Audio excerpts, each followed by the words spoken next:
Ma'am, ito pong si David Tanliao, ano po, na sinasabi nga na mukhang kapartner in crime nito pong si Mark Ong aka Lee Duan Wang.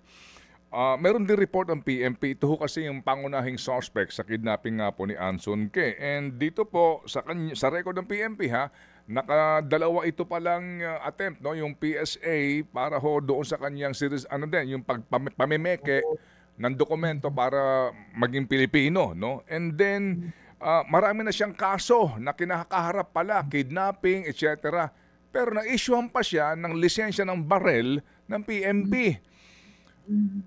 And Well, ma'am, talagang I mean, so yes, ma'am, go ahead, opo. well, yun, yung dalawang nabanggit nyo ring importanteng detalye, yung pamemeke ng birth certificate o ibang citizenship documents sa PSA at yung pag-i-issue ng license to carry or permit to carry para sa mga firearms sa mga kaduda-dudang or at least iniimbestigahang mga personalidad.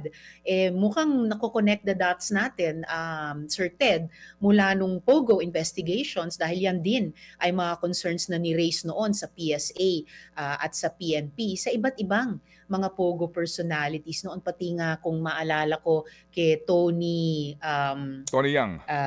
Yang, opo, na naaresto sa Cagayan de Oro. So similar similar modus sa iba't ibang mga criminal activities nitong mga organisasyon o grupo ng mga organisasyon na yun na nga. At sa kaso dito ni Lee Duan Wang ay di ako magugulat kung madidiskubre ng PNP na bahagi talaga ng isang sindikato.